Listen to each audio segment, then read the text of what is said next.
Welcome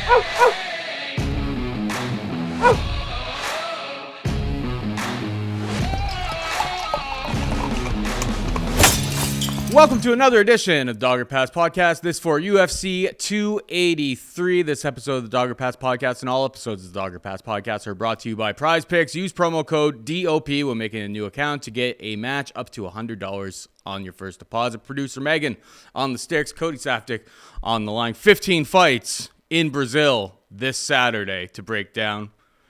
Can't really complain, Cody. Lots of good spots. Lots of great action.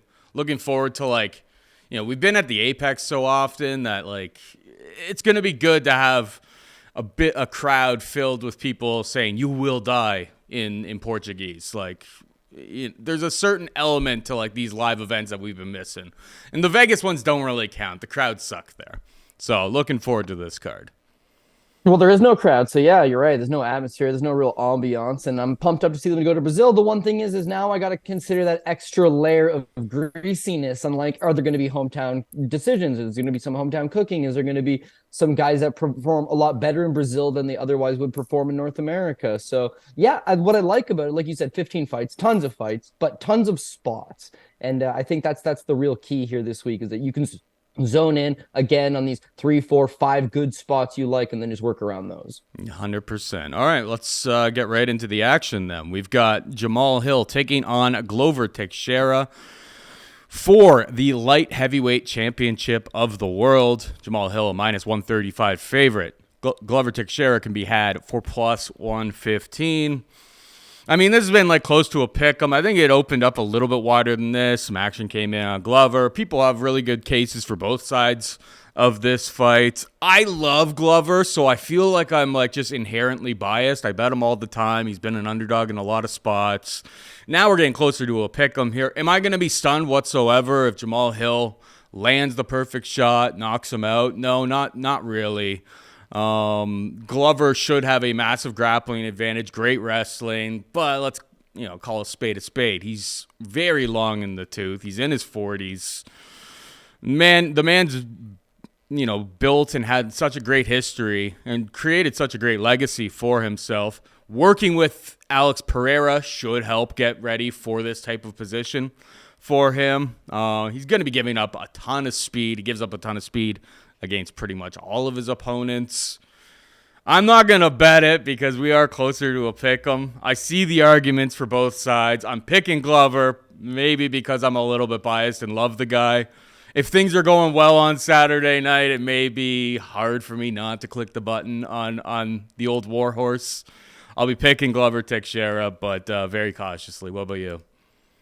Yeah, I'm going to take Jamahal Hill, but what I will admit is that if you were going to bet Glover, just like you said, maybe bet it while the fight's going on. Maybe hit that live bet. I think that would be the best way to attack it because plus 115 right now, good. Anytime you can get plus money on Glover Teixeira, here's a guy that's going to fight for your dollar. Here's a guy that is slow and lost a lot of his athleticism and can't strike at the same quality anymore. But yeah, you're right. He's a training partner of Alex Pereira. He's in the gym every day with one of the best guys in the world. He just fought Yuri Prochazka, which he gave up all those speed advantages and those striking advantages, and he finds a way to will it and get the thing going. But yeah, you got to admit, he almost gets deaded in the first round in a bunch of his fights. You'll remember his Thiago Santos fight where in the first round, he looks dead in the water, gets dropped pretty hurt again in the third round. His ground game was able to bail him out. His fight with Carl Roberson, short elbows against the side of the cage, right? Falls down to a knee. He's hurt. He's in a bad spot. He had tough moments against Ion Cutelaba. He had a lot of these tough moments in his fights where you can expose him, you can clip him. Jamahal Hill, I think he's probably one of the best strikers in the division. He's one of these guys that, unlike an Ankalaev, is a good striker, but also seems to have the power behind it to really go out there and put a guy away. And he's very, very calm and not cautious, but he's cool in there. He's collected. Everything he throws, he's not throwing 100% power. And as a result, I feel like he will be able to carry that into those 4th and 5th championship rounds, which will be necessary. Here's the one issue. If you want to make money in MMA, you want to bet on the grappler. That's how you're going to win long term, right? You don't want this guy with the fancy, he could knock him out because most fights ends up hitting the ground. That's kind of my worry. If you look at his last fight with Thiago Santos, he got taken down 6 times by Thiago Santos. He gave up 6 minutes of top control against Thiago Santos. Well, what do you think's going to happen here? And for the record, Jamahal Hill's a blue belt in Brazilian Jiu-Jitsu. And he's taking on like a storied credentialed black belt in Brazilian Jiu-Jitsu with some of the best top control, some of the best top game. It just seems like maybe it's an insurmountable difference. So if you know Glover's going to get some takedowns and you know he's going to have a huge ground advantage, he's 100% a live dog. Yeah, he could get clipped. Paul, it's MMA. Anybody could get clipped. So taking that off the table, if this thing hits the ground, and it probably will, and he's got the better skill set on the ground, live underdog, 100% a live underdog. So I'm not super confident in Jamahal Hill. I just do think like the younger guy is going to clip him. And then similar to the Ihor fight, in my mind anyways, Glover will have those spots. He will take him down. He will kick his ass on the ground. He will own him. He'll win a couple rounds. And then like third, fourth, and fifth, I think he's just going to slip up and make one mistake and get bashed on with something. Good right hand, maybe a straight left, maybe an elbow over the top. I just feel like Hill's going to maybe give up a couple early rounds and then come back and pick him off. That being said, for live betting purposes, it'd be smarter to let Glover lose the first couple rounds and then come back like the old Warhorse tends to do. So I just feel like this is a fight that, like you said, both arguments on both sides, good arguments. I hear the arguments for Hill. I get them. I hear the arguments for Glover. I get them. You're going to know way more about which guy is got the better game plan on that night a few minutes into the fight. You'll have way more knowledge a few minutes into the fight. So maybe attack it from a live betting purpose. But unfortunately for this show, pre-fight picks, got to pick the whole card, got to make a pick. You're going Glover, I'll go Hill. I will say, because you were talking about rounds 3, 4, and 5, that the total in this fight is set to 1.5 rounds. Like, that's where it's like pretty much a pick 'em. To 2.5 rounds is like over is plus 180 is available out there.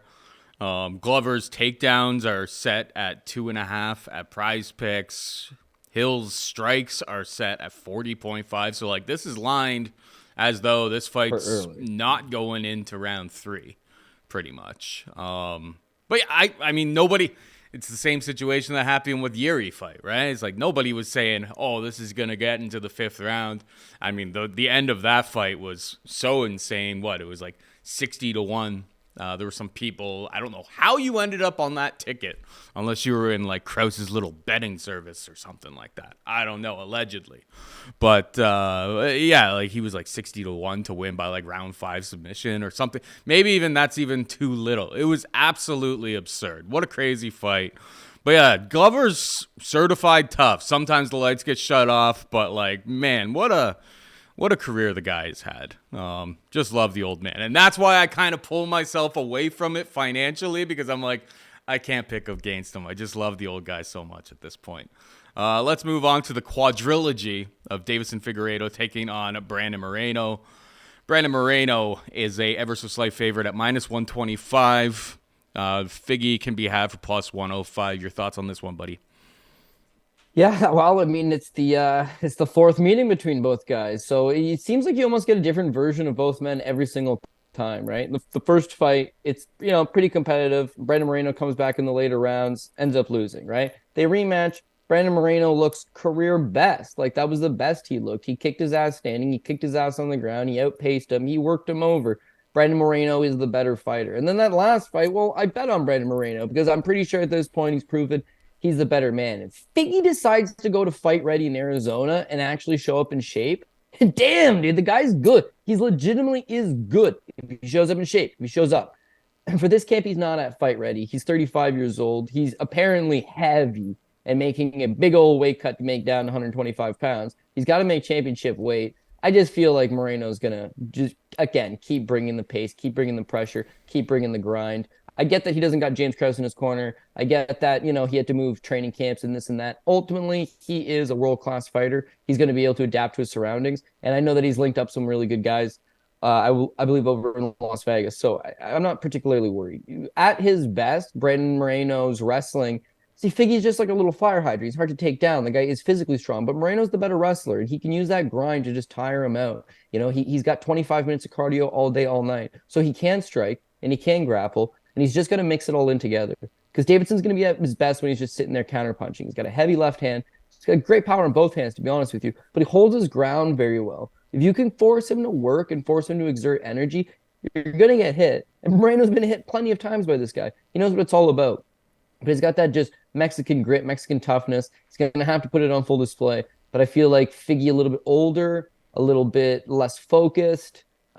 He's going to be in for one bad weight cut. And he moved away from like the best training camp in North America. So I can't get behind him. Got to go Brandon Moreno to seal the deal in this fourth fight. Yeah, I made the rule for myself after their first fight that like when they ran it back and they ran it back again, that if I was going to bet it, I was going to bet the underdog, and they've pretty much set this as close to a pick'em as you could get it. Minus 125 is probably the widest margin that I see out on the market right now. It's a lot of straight pick'ems across the board. I'm very, very curious about the weigh-ins. Figgy has struggled historically, making weight, and he absolutely did miss weight, and had to relinquish the belt that way before. So that is a big issue. If you say that he's coming in a little bit heavy. But yeah, 35 years old in this division, it's a young man's game. Like, we talk about heavyweights, it's fine. We were just talking about Glover. He's 43 years old, and he's fighting for the light heavyweight championship. Like, it's a speed game down at this division. And if that speed's not there, if the cardio's not there for Deiveson, I'll ever so slightly lean towards you with Brandon Moreno here. All eyes before I actually put a wager on this fight will be on the weigh-ins, though. We'll see how Deiveson comes in. He always kind of struggles to make the weight, and it's not going to be any easier at 35 years of age. Well, especially with the 12-month long layoff, right? So Davidson's literally only fought Brandon Moreno the last nearly 3 years, whereas Brandon Moreno fought him a bunch, and then he fought K. France, and he didn't look great in that fight. Let's be real.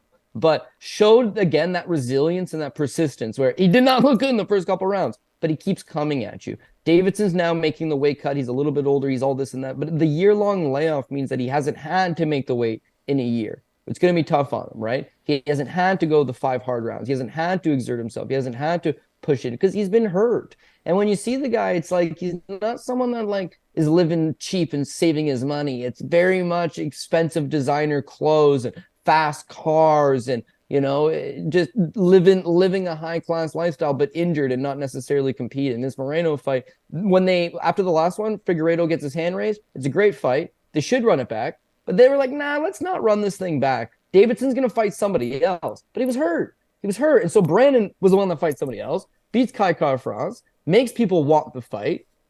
And then it's like, okay, we'll run this thing back. So I just feel like he's at the better point of his career. If you took these guys prime for prime, and they've fought in both in their primes, I guess, right? Mm-hmm. You could get a different result every single time. But I feel like Figgy still badass. Not quite in his prime anymore. Moreno, he's still getting there. He's still making improvements. He's still young. He's taking some damage at the hands of this guy. But again, I feel like he's still got a lot to give. That's fair. Any thoughts on like takedowns? Brandon Moreno set at 2. He got over it in the first time they fought. He got to 4 against Kai France. He didn't even land a takedown, which is kind of interesting. I don't know. I think that line's probably set about right, to be perfectly honest. Like, Moreno doesn't necessarily have to wrestle, but he'll mix it in if it's available. Not really any meat on the bone there, to be perfectly honest. All right, we got Gilbert Burns taking on Neil Magny, minus 450 Gil, plus 350 for Neil Magny. Who you got? Yeah, so it's a tempting price on Neil Magny because, he's one of these serviceable journeyman types that's going to give you a decent effort, has a good skill set, right?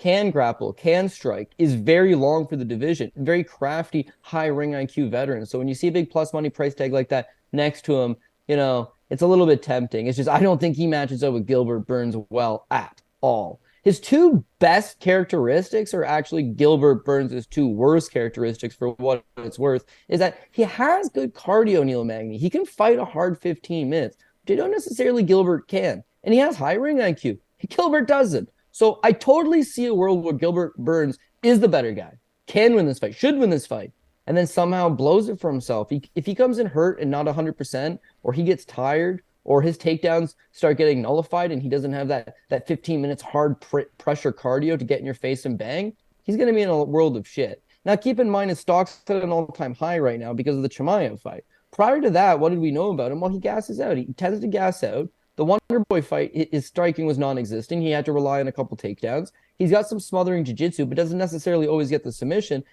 And again, he can fight a good one round. He can fight maybe a good second round. Guy won the first round against Kamaru Usman, throwing his hands. But in almost every situation, when he falls off fast. And keep in mind, Usman knocked him out with a stiff jab, right? Hits him with one stiff jab, boom, Gilbert topples over. His chin's not great. His durability's not great. His cardio's not great. And then he shows up in this Chimaev fight just like a different animal. He literally pressured him the entire time. Even though he was hurt, his heart was in check. He kept throwing.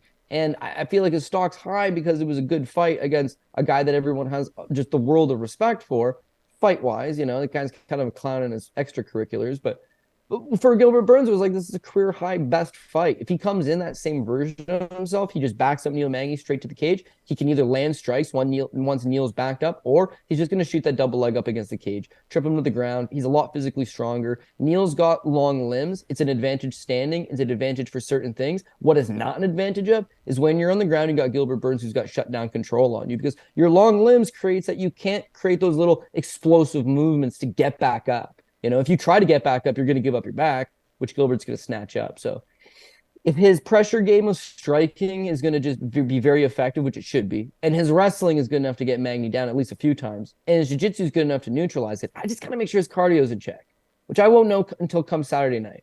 But it's in Brazil. He's in Brazil. He's going to have his fans. They're going to be yelling Huva Mahea over and over again. I got to think this guy wins 2 rounds and coasts at best in the third. So give me Gilbert Burns, but it's a wide line. He could look this good and make this look like, oh yeah, for minus 400, minus 500 all day long. Again, it's not exactly as easy as that, and there are versions of Gilbert Burns that exist that can make this very difficult on himself. Yeah, I jumped in on Gilbert Burns early. I think worst case scenario turns into like the Wonder Boy fight. And like Wonder Boy fight, he had to be a little bit more cautious because like Wonder Boy, if he connects, is like KO power type of ability, right? Neil Magny, the thing is, Neil has great volume, amazing cardio. He's a good offensive wrestler, but it's like I had money on him against Michael Chiesa, and it's just like that was just such a piss poor performance. And just like if Gilbert takes this fight, takes it methodically, sticks to the game plan, gets the takedowns, he doesn't even necessarily need the submissions, I think it's a very, very clear path to victory. Even on the feet, like he hung in there with Khamzat Chimaev. He's had some good, like round 1 against Kamaru Usman, he was putting on a show. Like he can hang on the feet, but like obviously getting this fight to the mat early and often is his clearest path to victory against Neil Magny. Don't fight at range with a guy with like an 80-inch reach. Like that's, you're just going to eat jabs all day. But I feel like eventually, especially or hopefully early for my sake, Gilbert Burns gets this fight to the mat, controls. He was minus 350 on that ticket. I parlayed him with Johnny Walker, which we'll talk about in a little bit. That's a bit scary, but it is what it is. Let's move on to the next fight before we get to the Walker fight. We got Jessica Andrade taking on Lauren Murphy. Andrade is a minus 465 favorite. Murphy can be had for plus 365. Your thoughts? Okay, so again, this is another one that should be, just like Gilbert Burns, should be very straightforward. Jessica Andrade has just got Lauren Murphy beat everywhere. If the fight stays standing, Murphy's got that scrappy striking style, which she'll stand in the pocket and exchange with you. But like Jessica Andrade is someone you don't want to hang out in the pocket with, man. She rips the body with reckless abandon. She'll go up top. She's got big power in both hands. She's female John Lineker. We've always said that. And then she goes out there and lives up to the moniker, right? She's very, very aggressive. She's very strong. I would always think that this is someone that's not going to be able to keep that pace up, but her cardio is not actually half bad either. Her takedowns, I wouldn't say her wrestling's great as much as she's by far the strongest girl in the division, and if she wants to throw you on your head, she will. She fought Raquel Pennington back in the day at 135 and picked her up and dumped her on her head. She's extremely strong and physical. She wants to fight to the ground. It's going to the ground. And of course, her jiu-jitsu is good. So she's extremely well-rounded. The girls that beat her are going to have to be the best in the world. You've got to be 1, 2, 3 in the world. Lauren Murphy, although scrappy, although someone that's fought for a world title, although someone, if you check her on Instagram right now, she is in incredible shape. Like, she's not young by no means, but her last fight, she showed up in great shape after a long layoff and performed very well. And then now, she's going to come into this fight in great shape as well. But the best version of Lauren Murphy still struggles against the worst version of Jessica Andrade. It being in Brazil, one thing about Lauren Murphy, she's in a ton of fights that could have been easily scored against her. I thought she could have lost that Andrea Lee fight. She could have lost the Joanne Calderwood fight. In fact, how did she not lose the Joanne Calderwood fight? But regardless, there's fights that she could have lost, but it's in the US and it's a close decision and they scored for. Not going to happen in Brazil. She's going to have to finish Andrade or put on an absolute beatdown. And I don't think either case materializes. So Andrade either finishes her with that snazzy little guillotine choke of hers, or more than likely it's one of these rugged type of brawling affairs, but Andrade is going to be landing the heavier shots, can back her up against the cage, maybe score a few takedowns need be. But last thing I'll admit, instead of like, hey, let me put my house on this thing. First of all, as Pat Mann would tell you, women's MMA and this kind of line, buyer beware. But the second thing is it's the exact same case where my worry is with Burns, with Jessica Andrade, it's the same thing. There is a world that exists where they could get tired, okay? Because they exert a lot of energy. They're not known for the deepest gas tank going. And in both cases, Neil Magny and Lauren Murphy, not world beaters, but what's one good characteristic about them? That they'll fight the full 15. They got good cardio. They got some decent durability. They'll still be there. So Andrade's got a minor P's and Q's a little bit. But again, she's the more skilled fighter in pretty much every element, and she's getting the hometown fight. She's got to win. I wouldn't put her on the top ticket because there's like that tiny little bit of hesitancy because of the things I mentioned. But yeah, she's like, second ticket, third ticket, she's going to be up there. Just I don't know if I want it all riding on it. Yeah, I hear.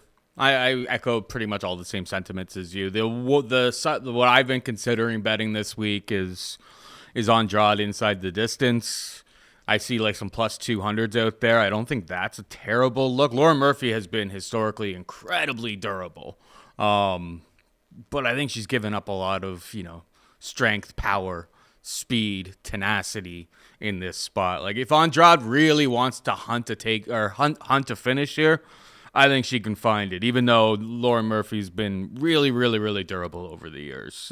That's probably where I will put money on it. I haven't put money on it yet. I want to see how, I don't have any worries about Andrade making weight. She's been making straw weight recently, so 125 should be no problem whatsoever. Just waiting for more options to open up and see where I can go from there. Because you can't really go like KO or submission because she mixes both of those in. Inside the distance around the plus 200 range seems like a decent look in my humble opinion. We got Johnny Walker taking on Paul, the Bear Jew Craig. Minus 190 for Johnny Walker, plus 165 for Paul Craig. I mean, I parlayed Johnny Walker, who's plus 170 or minus 175 on the ticket with Gilbert Burns. It got me up to like plus 102 with like a parlay bonus on top of that. And then he was like plus 107 when you factor in the parlay bonus. Hopefully Johnny doesn't. I was on Johnny, got him by by submission with those crazy props last time when he took on Ian Kutalaba.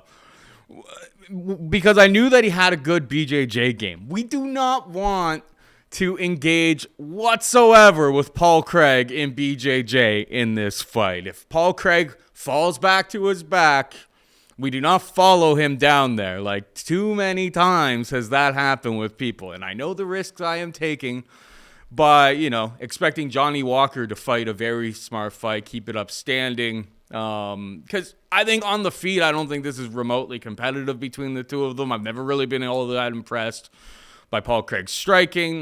Go watch the Shogun Hua fights. The Ghost of Shogun Hua is still landing shots on him. It's not really all that dominant. And Paul Craig's wrestling is pretty bad. The guy's mostly just a guard puller at this point. I always fade Paul Craig. And I've paid the price many times because he finds a way to get people to fall into his trap. But if this fight stays standing, if Johnny Walker just, pushes him away, keeps him off of him, maybe has to engage a little bit against the fence to stop a takedown attempt, I don't think it's remotely close on the feet. So that's why I've got Johnny Walker parlayed with Gilbert Burns. What do you think? I like Johnny Walker as well. I think Johnny Walker, at his best, he's kind of already done this matchup with Misha Churkanov. Here's the guy with excellent grappling who's going to try to take you down and can't strike. And as a result, the fight's going to start standing, and I'll spark him before he gets going. He's got an ability to knock guys out quick. But as you said, I got to trust on Johnny Walker to fight smart. he's not that explosive, charismatic KO artist anymore. Like he actually does fight smart. Now, it sucks. It sucks to not have our old boy Johnny Walker do what he does. But John Kavanagh in SPG Ireland just totally took this guy and switched the mold. As a result, though, he does fight a lot smarter. His fight with Thiago Santos is absolute trash, total trash. But he fought smart. He stayed too smart for his own good, ended up losing a decision, but stayed to the outside, feinted, used his distance, stay out of harm's way. He can just matador a guy like Thiago Santos. Paul Craig's not going to be able to chase him down and get a takedown. Like you said, he's not a takedown artist. He can maybe fall to the ground. He can maybe get dropped to the ground and you get antsy in the pants. He jump on top of him and he grabs something. But like in terms of him scoring those clean takedowns, it's few and far between. Johnny Walker's tall. He's rangy. He's got good footwork. This is going to be a big cage and he's going to be able to utilize every little bit of it. So if he chooses to just not engage Paul Craig and stay to the outside, yeah, he'll be able to just do that. And then just pot shot and pot shot. Now, pot shot is not going to work at the highest level, but it's going to work against Paul Craig. It's going to work against Paul Craig because he's got no striking defense, first of all. So all you need is that one shot down the middle. You can hit him whenever you want. Second of all, he's going to get flustered. He'll drop his hands. He'll try to charge forward. I just feel like Johnny Walker can dictate all the range, keep the fight standing. He's got the power to knock him out. He's a much better striker. And I, like you, fade Paul Craig every time. Have I paid for it? Yeah, of course I paid for it. He's got a submission win over the guy fighting in the main event. He's got a submission win over the guy that should be fighting in the main event, Magomed Ankalaev. The guy's an absolute stud in terms of the wins that he has. He's not an absolute stud in terms of, watch the footage, man. Like, he's capable of beating anybody. He's proven that. Okay. Outside of that, the wrestling's not there. The striking's not there. His chin's not there. Durability's not there. I think he's 35 years old, so I don't see him. He's going to make these marginal improvements. He's got nasty jiu-jitsu, but it has to be off of his back. And if you just fight a smart game plan and don't engage him, I feel like you should be able to just put it together. That Volkan Oezdemir fight, I was certain Volkan was going to stuff the takedowns and just sleep him. And Volkan stuffed all the takedowns, but looked awful. His striking looked awful. His output looked awful. At no point did he have any sense of urgency. He let him off the hook, and he still won the fight, like not comfortably, but comfortably enough. Johnny Walker will put together a much better game plan, I think. So got to go with Johnny Walker. I agree. Is he parlay material? I don't know. Minus 190, still not a great price tag. And he's someone that's going to be in a very, very wild and chaotic fight. But yeah, I think he wins, man. I'm going to agree with that part anyways. All right. We got Ihor Potieria taking on Mauricio Shogun Hua. How the mighty have fallen, Cody.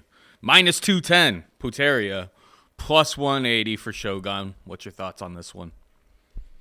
Yeah, so Potieria is one of these guys that, if they would have just released him and said he kind of had a fraudulent record coming into the Contender Series, I don't think anybody would have absolutely faulted them. His record looks abysmal. What do you really know about him? And then on his fight on the Contender Series, he could strike. The guy can bang. He's got some power. Is his striking world class? No, but clearly that's his dominant art. That's where he's most comfortable, and he's going to be able to land some shots and at least get some respect, some attention. His fight with Nick Negumereanu, the issue with that fight is that Negumereanu is coming from a Romanian wrestling base, spends all of his time in Las Vegas now, had worked on that grind, durability, and takedowns. And like quite literally the only thing the guy's got in his back pocket, maybe a takedown or two, and he's tough. He comes forward and he's tough. So to a guy like Ihor, not a good style matchup for him because he just wants to stay at range, land his kicks, land those strikes, weak takedown defense, weak grappling. His speed was just completely neutralized as soon as he hit the ground. And Negumereanu is able to put a beating on him, take him out in a second. So is he limited? Absolutely. Is there a bunch of guys in the roster that beat him? Absolutely. And I think in some regards, that's what they're trying to give Shogun.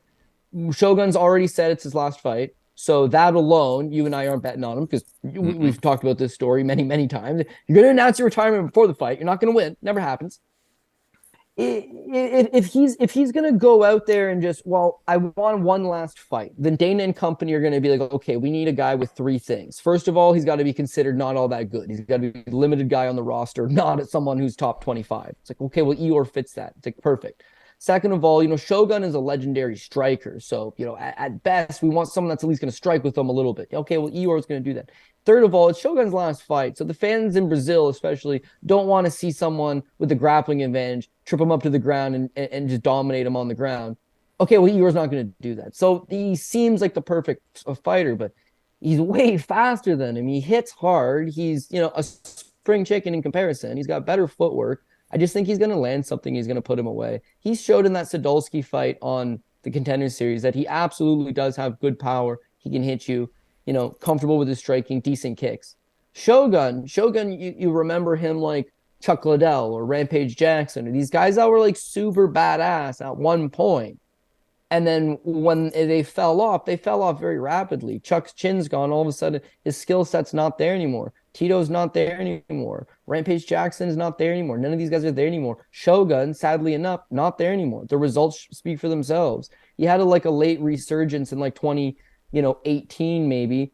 Beats Nogueira in the trilogy match that nobody asked for in 2020. It's a win, but watch back that fight first and foremost. He looks awful. He's slow. If you've seen the first fight, it's one of the best fights of all times. If you've seen the second fight, it's a pretty dope fight. This third fight's trash because neither guy's the same guy anymore, right? They're two legends. At least the UFC did a good job of matching two older legends together, but he's not the same anymore. The Paul Craig fight is terrible because if you watch the first one, Paul's got one career knockout win, and it's from his British regional scene days back in the day. He's got no striking. He's got no real power standing, and yet he absolutely mauls Shogun with his striking game in the first fight. In the second game, I don't even know why they ran this one back because it was a draw. Sure, let's see it again. And Paul Craig just way too much for him. Handedly beats him up.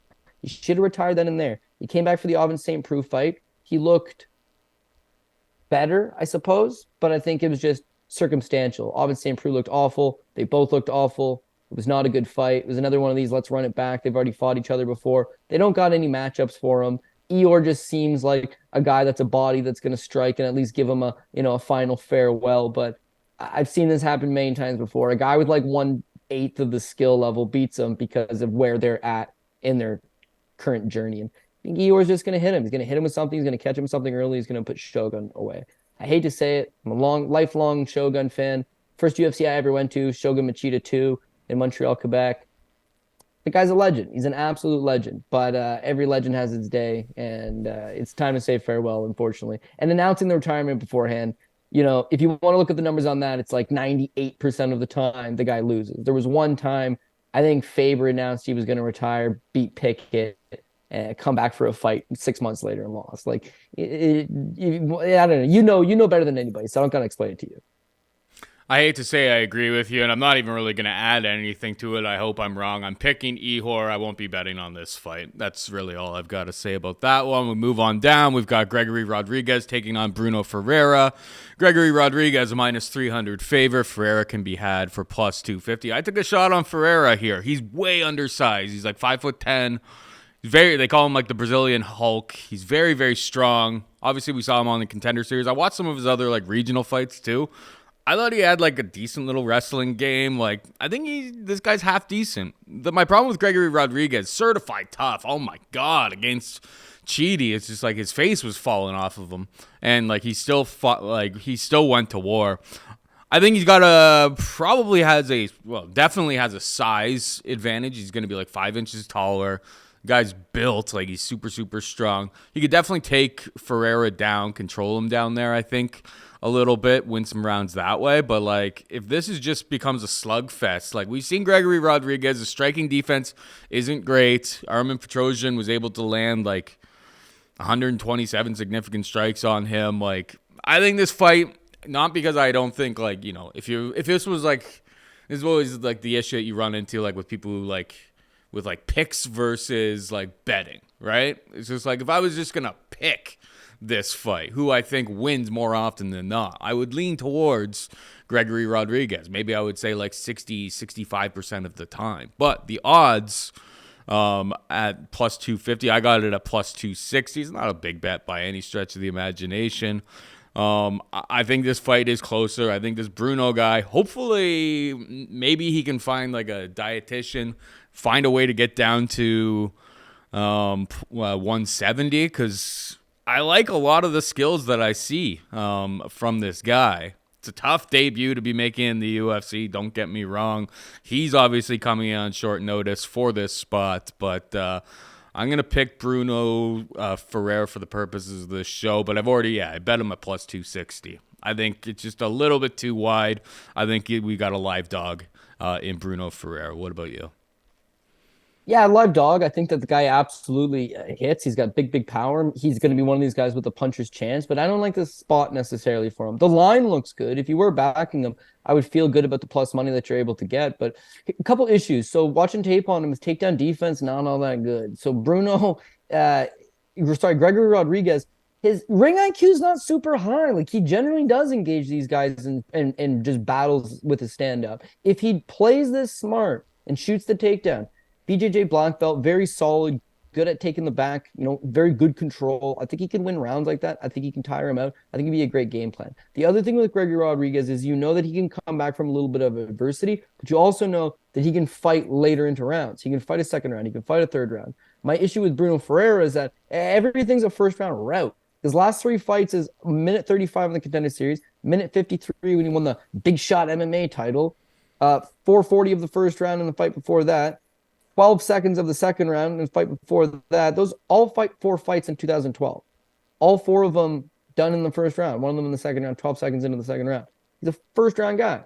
He can come out here and he can go hard for that first round, but we don't know that he can go a hard second in the third round. Where again, with Gregory Rodrigues, you do know that you can. So we know we got the wrestling and grappling advantage. We've got the cardio advantage. Hopefully the durability is going to keep up long enough to get it. And then the last but not least is if you were a first round finishing guy with potentially suspect cardio, making a UFC debut, at least you could train for it. But he's taking this fight on like a week's notice for Brad Tavares. So is he in shape? Is he ready to go? Is he going to be able to beat up Gregory in the first round and then continue that onslaught in the second and the third? Or is he maybe going to have a good first 2, 3, 4 minutes and eventually get taken down, tire out, give up his back, and get choked out? That seems like the more likely scenario. Short notice, UFC debut, undersized, limited wrestling. So what am I betting on? I thought his wrestling looked pretty good, to be honest. I watched a bunch of his fights. His takedown defense his ground and pound looks legit. If he takes you down and he gets on top of you, he's got good ground and pound. Here's my issue with that, is that Gregory Rodrigues is good off of his back. So even if you look at the guys he's fighting, he gets away with making a lot of mistakes. And believe you me, he's making a lot of mistakes. He gets away with it. He smashes down on them. He's the Hulk. Against Rodrigues, if his game plan is settled up in his guard, he's going to have problems. But his defensive wrestling is my issue. He gives up the takedowns. And with Rodrigues, I've seen him take down much better guys. Even Armen Petrosian, kickboxer, training in Dagestan, takedown defense pretty good. And Rodrigues is able to take him down, put him in bad spots, fight him for a hard 15 minutes.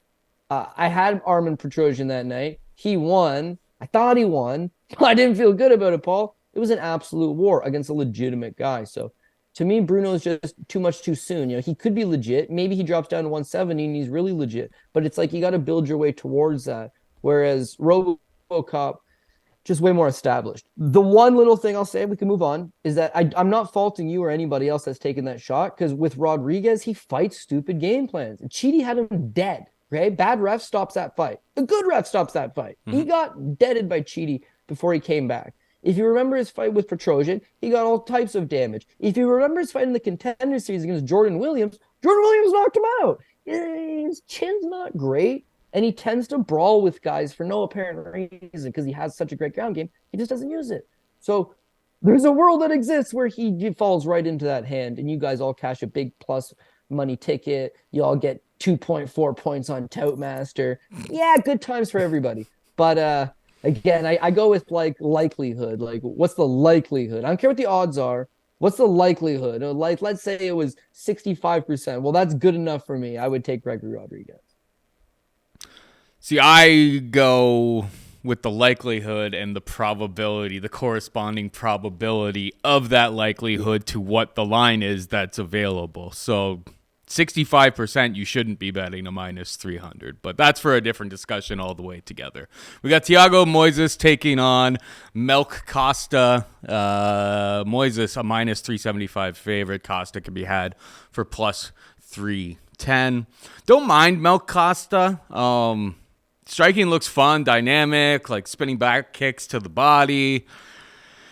Wrestling looks exploitable, and I feel like that's really gonna, like, Moises should be able to compete with him on the feet. He's a pretty decent technical boxer, but should have a massive advantage on the feet. Like, you know me, I'm always dog hunting. I'm looking for spots where I can get my money in on plus money. And all of the things being equal in this situation, I just think it's a little bit too much to ask for Costa to. I'm calling him Mel because I am not trying to pronounce that first name that he's got there. We're calling him Mel because that's his nickname according to Tapology. Yeah, I think Thiago Moises should absolutely dominate this fight by getting takedowns, holding position. Maybe even finds a submission. Moises hasn't always been a big time finisher, so like I'm not running to the books to lay cash on it. But there does seem to be some wrestling inadequacies in Costa's game that are going to keep me away from touching the dog. And minus 375 seems about right to me. Moises is the pick. What about you? Yeah, I'm going to agree. It looks like Costa has deficiencies in his wrestling defense. He gives up easy takedowns, and a lot of his offense seems to be predicated on kicking. He throws a ton of kicks. So even if Thiago couldn't take him down on a clean takedown, he's going to catch one of these kicks and convert it into a takedown. Now, once you're on the ground with Thiago Moises, I mean, he's an excellent Brazilian Jiu-Jitsu practitioner, black belt, someone that would compete at a fairly high level, and he's got good smothering top game. So if you get taken down once or twice, it's going to be a problem. Costa has a decent get-up game, but again, I think Thiago Moises is going to be one of these guys that's a lot harder to get up than some of these guys you fought on the Brazilian regional scene. With Moises as well, he's one of these guys that, is not the sexiest name within the division, right? 155-pounder. Wow, what's he really done for me recently? However, the guy is actually super legit. All of his losses are to legit competition. He fought Beneil Dariush. He fought Islam Makhachev. He actually went to the 4th round with Islam Makhachev. It's something most guys seemingly are not able to even come close to. And then even his fight with Joel Alvarez just kind of bum rushed him out the gate and was able to clip him. But Alvarez is, a top-level fighter. Even his wins, Bobby Green, Michael Johnson, Alexander Hernandez, solid victories. So maybe he's not a guy with a huge name. He doesn't talk a great game. He's not the most popular fighter. But he's got legitimate skills. He's got some pretty solid durability. He's got decent wrestling. He's got great grappling. His last fight with Christos Giagos is an animal of a man, very physically strong, good wrestler, solid jiu-jitsu. And for the first round, this guy looks like a world beater for one round. Then his cardio falls off. Moises beat him in the first 3 minutes. He beat him everywhere he wanted to. He took his back. He took him down. He got the takedown. He took his back. He sinks on the rear naked choke. This is Giagos fresh and at his best. Moises just buzzsaws right through. That's a very, very difficult fight for somebody making their UFC debut. And that's what Costa is doing. He's making his debut against a gatekeeper of the top 10 of the division.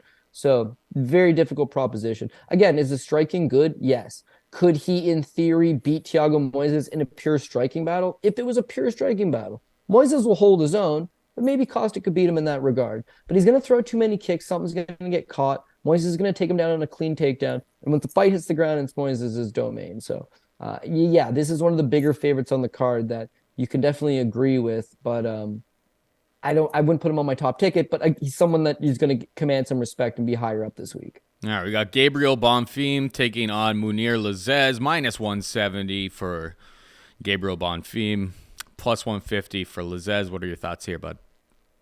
I originally picked Bonfim, like in my head. I'm like, yeah, I like this guy. He looked good in the Contender Series. There's a lot that you can like about him. And then with Mounir Lazzez, just a iffy kind of guy, I suppose. But I switched it. I think I'm going to take the dog shot over here on Mounir Lazzez. So with Bonfim, guy's an absolute badass. 100% guy's an absolute badass, okay? Look back at this fight with Brenner Alberth, right? Who's 8-0, his LFA World Grand Prix. He takes a lot of damage, man. Like, he's there to get hit. His head's straight up in the air. He's got a nasty jab. He's got big power. But, like, he's very hittable, and he doesn't wear the damage particularly well. So he wins the fight, but it was a Grand Prix. He was supposed to fight later that night against Carlos Leal. And then if you just click on Tapology, Bonfim suffering concussion-like symptoms. So what happened was he got shit kicked against Brenner Alberth. It's a tough fight. And then after the fight, he has a concussion. And they're like, yeah, you can't continue. So the guy's badass. What I'm saying is he's a little bit too hittable for my liking. So now this fight with Trey Waters on the Contender Series. Trey Waters is like big and tall. That's kind of like the only thing he had going for him, right? And then with Gabriel Bonfim, he's 6'1", so like he's a tall guy as well, but he's only got a 72-inch reach. So he's giving up 5 inches of reach to Trey Waters. And if you watch the fight, again, he's got a beautiful jab. He does not look comfortable. He gets hit with a bunch of check left hooks. His head's in the air when he retreats out. He's going to be there to get hit. Now he scores an easy little takedown. Not that his wrestling's great, but a nice little takedown. And then Yvonne Flu's Trey War is just not all that good. So my takeaways is that he actually is not all that comfortable dealing with taller fighters that are rangy guys. He wasn't great at killing that distance, getting around from it. He gets hit a little bit too much. His grappling's okay. And then his cardio, the longer the fights go, there's going to be an accumulation of damage on him. Mounir Lazzez, meanwhile, 6'1", they're the same height, but he's got the 4-inch reach advantage. He's a long fighter. He fights like a long fighter. In that first debut fight against Abdul Razak Al Hassan, 4 easy money takedowns. His striking was heavy, looked good. The Worley Alves fight, he shit the bed. He ate one nasty body kick, pooped his pants, and then called it a day. It was kind of a joke of a fight.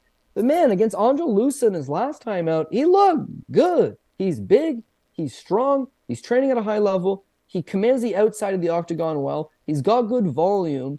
He's got good takedown defense. I think he poses Bonfim a bunch of problems. And so I need some underdogs on this card. I don't think I've picked one to this point. This is going to be my first one. Now, you going to invest the house in it? No.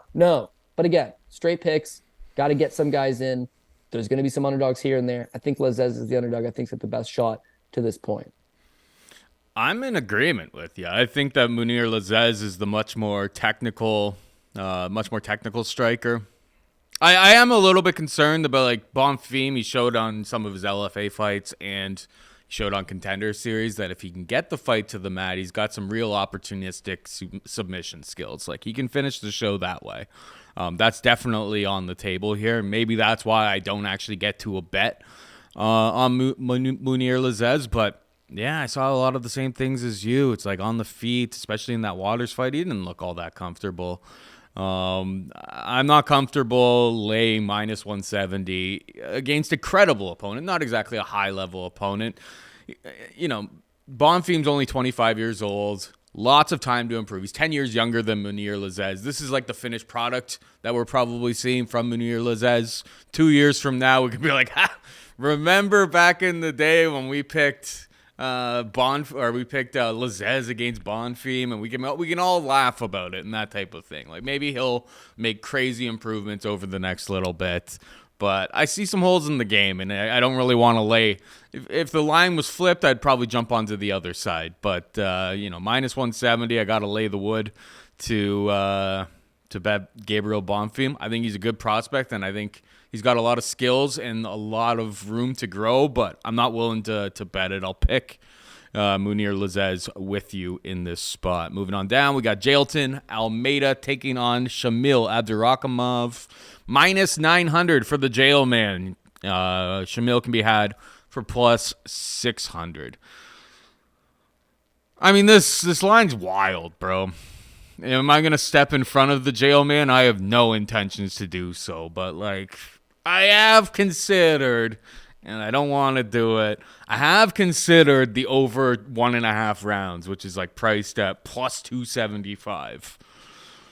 You know, Shamil's an actual heavyweight. He's like 258 pounds. Jailton came in at 216 against Turkali in a fight that was a 220 catchweight last time out.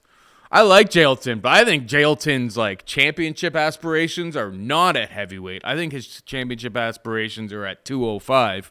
And I'm kind of questioning why he continues to fight in the heavyweight division when he's like 220, 216, like... He's just not like cutting weight. Like I feel like, and like trust me, against Parker Porter, it really didn't matter. He just absolutely mauled the guy, no questions asked. Now he's taking on a guy from Dagestan, a slow, plodding guy in Abdurakhimov. Don't get me wrong, and you know he's long in the tooth. He's been knocked out in his last 2 fights. Like I'm not judging the fact that Almeida 100% should be a favorite and a sizable favorite. But what if he doesn't get the takedown? Like, that's what we really haven't seen too much of in his UFC run here. It's like he takes guys down, he absolutely smashes them to bits. But it's like, what if he's forced to stand? Like, you know, this is the same Shamil Abdurakhimov who, you know, he was up 3 rounds against Derek Lewis back in 2016. Now, 2016, years ago. What, 6 years ago at this point. But yeah, he was up up 3 rounds. This is a 3-round fight. He was up 3 rounds because, he was just like, a little bit faster, a little bit more fleet of foot against Derek Lewis back in the day. I haven't seen enough from like Jailton in terms of his like stand-up striking that like if plan A, which is take you down, smash you to bits, and find a submission doesn't work, what's plan B? So I'm picking him, but I'm terrified of minus 900. I don't really know what to do with that line because he's actually taking on a real heavyweight with at least somewhat of a complete skill set. And I'm interested potentially in this over 1.5 because it's just so wide. Maybe we can get 7.5 minutes of action. He doesn't kill Shamil Abdurakhimov, in the first round. So that's where my head's at on it. Jailton's the pick, but not betting it. What about you? Yeah, I feel like Jailton rolls him up. Like, I don't know that I would say he's minus 900 because, again, heavyweights be heavyweights. Don't want to go down that road. Like, I get it. There's a lot of inadvertent risk here, but his style should just smash on Abdurakhimov, who's essentially just a jobber to the stars. He comes in, he fights some of the best guys in the division. He gets rolled up, and then he goes back. Keep in mind, UFC 279, Jailton Almeida versus Shamil Abdurakhimov. Abdurakhimov, I got visa issues. So they say, no worries. We'll just book it at UFC 280. And he says, okay, I'm actually hurt. They says, okay, no worries. Let us know when you're good again and you can fight him. Like they want this matchup for a very specific reason. I don't think his takedown defense is all that good. I'll give him a pass on getting taken down 5 times by Curtis Blades because he's probably the best wrestler in the division. But all the same, his takedown defense is a little bit soft. He's not great off his back. He's there to get ground and pounded. His chin's not what it used to be. He hasn't fought in a year. Again, like I know he's fighting really good guys, but like Chris Daukaus just absolutely thrashed him, beat him up, dropped him twice in the first round. Pavlovich, you give him a pass because it's a world-class guy, but he's just taken a whole lot of damage. It's not quite what he used to be. And with Jailton Almeida, why does he fight at heavyweight? I think it's because heavyweight's such a weak division that it's like, man, I can beat a bunch of these guys. I can be a world-class 205er, but I can just low-key beat a bunch of these guys and stay busy fights on the side. So who did they give him? Parker Porter. Well, Parker Porter's 265 pounds. He's not just a heavyweight. He's a big, thick meatball of a man. And yeah, he just takes him down one single takedown and then thrashes him. What about Anton? Anton's like a Swedish wrestling standout. Guy's a heavyweight. 220. I don't know. He wasn't really all that big, but he just takes him down the one time and thrashes him. And when he fought on the Contenders Series against Nasruddinov, dude, that guy was legit. He's solid. And it's just like, man, you don't want to grapple with this guy. He gets his way. He's built like a Brazilian G.I. Joe action figure, and then he goes out there and performs like one. He wants to fight to the ground. He gets to fight to the ground. Now, is Abdurakhimov good enough is he defensively sound enough to survive the 5 minutes, the 7.5 minutes, the 2 rounds? Like, I don't think so. If he's standing and they're not exchanging and they're standing at each other, yeah, time will tick off the clock. If Jailton goes out there and takes him down and he's got to spend 4.5 minutes on his back, 4 minutes on his back, I don't think he makes it, man. So I got Almeida. I'll chase a better price with going Almeida inside the distance. Almeida by submission. Yeah, you're not getting better prices, though. Yeah. This is this week's version of Umar Nurmagomedov from last week's card, right? It's like he's minus 900, and he's probably going to beat Raoni Barcelos, and you're so tempted to take a little bit of shot at Raoni just because the price is outrageous. And then you watch the fight, tough to watch, by the way. And like Raoni never been knocked out before. And Umar's striking, because I felt like an idiot because I said it in our preview last week. I was like, striking's not that good. It's a little bit stiff. It's a little bit robotic. How wrong was I? Striking looked amazing. Knocks out Raoni Barcelos. Didn't see that one coming. But yeah, they're minus 900. You don't feel great about it, but they're there for a reason. Almeida could do the same thing. He could win this fight inside of 3 minutes. He's going to look like a minus 900. But similar to a couple of the other fights on the card that we've already discussed, the longer the fight goes, yeah, he's dealing with a 265-pound man. And his striking, like you said, he might not have any striking. He might not have a plan B. He might not have an ability to go deep. I keep pointing out, too, you'll see on his MMA record, he's beat a bunch of guys. But this Rene Pessoa, he got rear naked choke 2.5 minutes into the first round. It's a grappling match that happened less than a year ago, right? January, February, March. March of 2022. This Rene Pessoa guy is a middleweight, fights at 185 pounds. And he choked him out 2.5 minutes in the first round. Jailton might look the part. Don't know that he's fully is the man yet. I'm not convinced fully. But the matchups are the right matchups for him to do what he does. That's smash. In this case, this is the third time they've booked this matchup for a reason. And then he takes him down and he smashes. I'm convinced he is the man. I'm just not convinced he's the man at heavyweight. Okay, that's fair. I just That's think fair. pushing, like, if he's not able to get him out of there early, pushing around a dude that's 40, 45 pounds heavier than you is exhausting. And, I mean, and as I was saying, it's like inside the distance, he's like minus 550. Him by submission is minus 175. Like, it's rightfully juiced. The kid looks like an absolute stud. I guess we shouldn't call him a kid. He's pretty, he's pretty developed at this point. But yeah, I mean, it's a really, really tough spot. The inside the distance props are pretty short already. That was the difference last week. Is like I ended up on Umar inside the distance partially because of fandom. But yeah, plus 200 on Umar inside the distance. That was a great little play. Worked out. I mean, it worked out. Was it a great play? Did I think he was going to knock him out on the feet? No. Did it play out completely differently? Yes. I think I was giving Umar more credit for his striking than a lot of people. Like I had seen some good stuff that I had liked, and it's only onwards and upwards for cousin Umar, obviously. All right, moving on down. We've got Terrance McKinney taking on Ismael Bonfim. Minus 130 for McKinney, plus 110 for Bonfim. Like any Terrance McKinney fight, it will be fireworks from the opening bell. But Under 1.5. What? I mean, when we first started doing this, and like it was his first fight in the UFC, I think I got like under 2.5 rounds was like plus 115. Under 1.5 rounds was like plus 155. I watched a little bit of tape on this guy, and I was just like under machine. And now the books have adjusted. It's to the under. It's minus 225. Like the guy's an under machine. The gas tank doesn't really quite seem to be there. He goes out there and tries to get rid of you as quick as humanly possible. It'll be fun as long as it lasts. I'm going to pick him to get the job done here. Rewatched a few of Ismael Bonfim's fights. I wasn't all that impressed. Watched his fight on Contender Series particularly closely. And I don't know. Like, he won. He landed some half-decent strikes. But it's like, is he going to be able to take that tenacity early on that is coming from Terrance? I'm not entirely sure. The guy's on a hell of a run, obviously. He's the older brother of the Bonfim brothers. But yeah, round 3, well, I guess round 3 probably doesn't really matter. Round 3 against Nariman Abasov, he was definitely tiring out.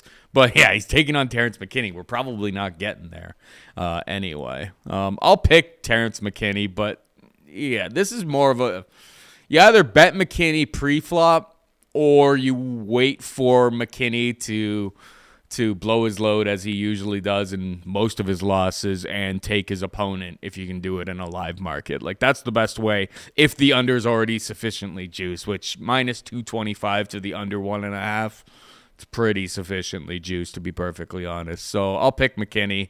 Don't know if I'm going to be getting there with my wallet. What about you? I could look real bad on this one because Terrance McKinney could spark him, and I'll just look stupid. But I got to take Bonfim, actually. Terrance McKinney is extremely talented. I think we all know that about him. The guy is very fast, very athletic, massively explosive, huge, huge power. That straight left hand of his, honestly, is extremely accurate. It's extremely well-timed, and it does a tremendous amount of damage. His wrestling is very good. He's very explosive. Guy wrestled in college. Guy's got the goods there. The one issue with Terrance McKinney, to me, is that I've seen him be the world's best hammer a bunch of times. I've seen him be a nail a few times, and it didn't look good. In fact, I don't think he's ever really come back from adversity in almost any of his fights, right? If you go back to his fight, the Tyrone Henderson fight, he breaks his leg like 39 seconds in. Sean Woodson fight. The first round of Contender Series against Sean Woodson, he smokes Sean Woodson. He takes him down at will. He smashes him on the ground. It's easy money. The second round, he's tired. He's tired because everything he does is too explosive. It's fast. It's fast twitch. It's foot on the gas, 100%. Red line there. Exert yourself to the end, and he's either knocked out or you're knocked out. And so that'll get away. You'll be able to get away with against a lot of guys like that. But it's going to catch up to you. So Woodson, he smashes him in the first round. The second round, Woodson's very tall, right? So he just kind of steps in with like a step-in knee to the face. They call it a flying knee. Woodson's so tall, he really didn't really fly up all that high. But Yeah, it's a cool highlight reel KO, and you can blame it on, oh, well, he just made a rookie mistake. That's fine. But again, you saw him in a spot where he won the first round, start to tire, makes one mistake, knocked out. The next fight against Derek Minner, which to my knowledge was not a fixed fight. He takes Derek Minner down right into a triangle choke. And as soon as Derek starts applying the pressure, McKinney wants out. He wants out of there. He taps out. That loss certainly did not age very well. Now, the wins 16 seconds, 17 seconds, minute 12, UFC debut, 7 seconds. Faraz Zayam, that was a nice win, don't get me wrong. 211, he smashes these guys. Now, Dober, he's smashing Dober. He's got Dober dead to rights. And Drew, you know this because you mentioned it every single time. You are absolutely right. His head, he's got like a gnome head on him, man. You're going to knock this guy out? No, man. His head's built for concussive blows. And so as soon as Dober got up and returned fire, people were saying early stoppage. How come the ref let Dober take all of that, but didn't let McKinney? McKinney's done. His body language is, I'm done. As soon as he gets hit, he kind of folds it in. And then, the win over Eric Gonzalez is a first-round finish again. So we know he's a front runner. We know he's capable of. One of my favorite fighters of all times, Kevin the Monster Randleman, was the exact same way. He could do it all. He could strike. He knocked out Krokop. He could wrestle. He's a 2-time NCAA national champion. You got guy's an absolute legend. He's in the Hall of Fame. He's more explosive and athletic than anybody. Ended his career like 17-13, right? Almost lost as much as he won. Why? Because you can use that athleticism the smart way or the entertaining way. McKinney does the entertaining way. His durability is not quite there for me. So with Ismael Bonfim, all 3 of his pro losses are actually by submission. That's a little bit troubling, but I think he's only lost once in the last, 6 or 7 years. He's on like a real good run right now, 13 straight wins.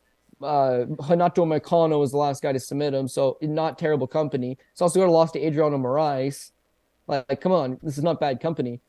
So McKinney probably can take him down with his wrestling. And McKinney's got a nasty rear naked choke, and he's one of these power guys. So maybe he's able to just power him to the ground early and finish him early. That left hand, it's huge. Maybe he's able to just split the guard early. We've seen Bonfim get touched up a little bit on the Contender Series. Maybe you can get to him early. I agree McKinney could win this fight and look like $1 million doing it. I just keep going back to the fact that if he faces the smallest amount of adversity in this fight, I think he's going to pack it up. Now, here's what we do like about Bonfim, because we just talked about the incredible features of Terrance McKinney. What about Bonfim? 26 years old. He's the older of the Bonfim brothers. He seems a lot more well-rounded to me. Solid win streak, beaten some okay guys, but he's got good cardio. He mixes it up to the body extremely well. He's never been KO'd. He seems to have very good eyes, right? And I just feel like he's going to be able to chip away and get the job done. His fight with Nariman Abasov, I bet Nariman Abasov, okay? Abasov, for those who don't know, is a mean man. He came into the fight on a 1, 2, 3, 4, 5, 6, 7, 8, 9, 10, 11, 12 fight winning streak. Those wins included wins over Muraf Parayev, right? Total badass. Shamil Zavarov is the Lion of Chechnya. The guy's a legend, an absolute legend of the game. Kuat Kamatov, badass. Umar Tagarov, 7-1, is a pretty solid badass. All he did was smash guys, Abasov, and come at you hard for 2 rounds. Durable, never been knocked out, hasn't lost a fight in 8 years. The guy's an absolute problem, and I bet him. No, Bonfim's 26 years old, man. This kid's going to be good. His footwork's good. His ability to mix up his punches are good. Even when Abasov starts breaking through and coming forward and that like constant pressure starts to get to him, he strikes excellent moving backwards. Like he moves good off his back foot, strikes good off his back foot, good counter punching, good timing. I feel like he's going to intercept McKinney with something. He's just going to clip McKinney with something, hurt McKinney. After that, turn up the pressure, and I think Terrance McKinney folds. Now, this is probably not great advice. Betting against Terrance McKinney is always a dicey proposition. But dog number 2 will be the younger Ismael Bonfim. Or sorry, he's the older Bonfim. But dog number 2 will be the second brother, because I faded the first one. We're going to go with the second one. Sorry, Ismael Bonfim to get the job done at plus 105. It's not really dog money, technically dog money. Yeah, it's moving. Like it seems like the action has been coming in on McKinney as the week has progressed. Probably because he has a bit of a social media following, fan base, yada yada yada. People like McKinney. People are probably taking their heart to the betting window and laying some on him. I mean, I'm not gonna be shocked either way. I picked McKinney, you picked Bonfim. Not like, I mean, now that like the cat is out on the bag on him being an absolute under machine, it's not so bad to like not necessarily have to get invested in every single McKinney fight. I can just sit back and be wildly entertained for 5 minutes. Not a bad proposition whatsoever. So I'll be picking him, but yeah, all of the things that you said are obviously massive, red flags, concerns of he either gets guys out of there early. What's him in? Yeah, like if you're gonna. But that's the thing, though, is like, I've seen some people say this week, they're like, hey, like, why wouldn't you just bet him round one? What if this is the fight that he goes, you know what? After the Dober fight, I've kind of changed my mentality, and he comes out with a totally more reserved game plan. Like, that's probably going to happen with this kid eventually. Fair, but let me counter in with you with this one, right? So this kid is young. He's 28. He's exciting. People like him. He's got a great social media.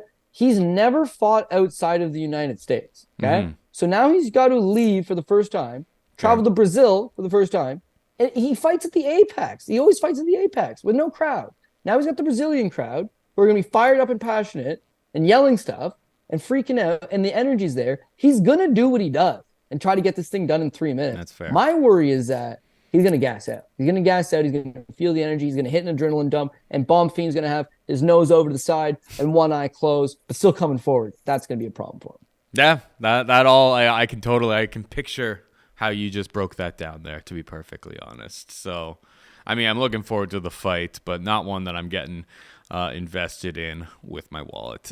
We've got Warley Alves taking on Nicholas Dalby, minus 125 Alves, plus 105 for Nicholas Dalby. Dalby opened as the favorite, and it's flipped. People like themselves some Warley, maybe because it's in Brazil, maybe the USADA's not USADA maybe not as present down there. I don't know, allegedly. I ended up actually. I mean, there's a lot of ways this fight can go. Warley Alves is almost kind of like a Terrance McKinney type of style. He's a kill or be killed type of fighter. Like, that wasn't always what he was like, but there was definitely a change in his strategy. Basically, like, after, going to decision against Kamaru Usman, Salim Touari went to decision, and then literally ever since then, it's just like this guy comes out, tries to ruin you, and if he doesn't, in the first 5 minutes or so, he gasses out and usually flames out. So I was kind of surprised, and I know it's Dalby. Dalby's not necessarily a finisher by any stretch of the imagination. Not going to be shocked if I lose, but I took the under 2.5 rounds, minus 120. I'm surprised that line's still actually there. It's a Warley Alves fight. Like, he's going to come out there. Maybe, Jesse Ronson was able to get Dalby out of there early on in the fight. That could potentially happen for Alves, or he's going to kill or die trying, and Dalby can maybe close him out in rounds 2 or 3. So my investment in this one is on the under 2.5 rounds. In terms of an actual pick between the two of them, like, I'm definitely not, like, I've had people be like, oh, there's a really good price on Alvey, like, in my DMs and stuff this week. And it's just like, I'm not betting on Alvey so that, like, Warley Alves, sorry. So that after 5 minutes, I'm like, why did I put my hard-earned money on this gasser that, like, falls apart the moment that he isn't able to get his opponent out of there? I'll pick him. I'll pick Alves, but you can tell I'm so torn on the side here. I think the under is the play. It's an Alves fight. I just am going to continue to bet Alves fights until he shows me that, or betting the under 2.5 rounds in Alves fights until he shows me that that he's changed his style up and he's got a totally different style. But this guy comes at you super hard right out of the gate. If you like Dalby, I feel like I would wait for like 2-3 minutes into round 1 and maybe hop onto it after Warley absolutely annihilates himself. Like, that's where I would go if I was I wouldn't take the plus 105 because he may get deaded in the first like 2 to 3 minutes.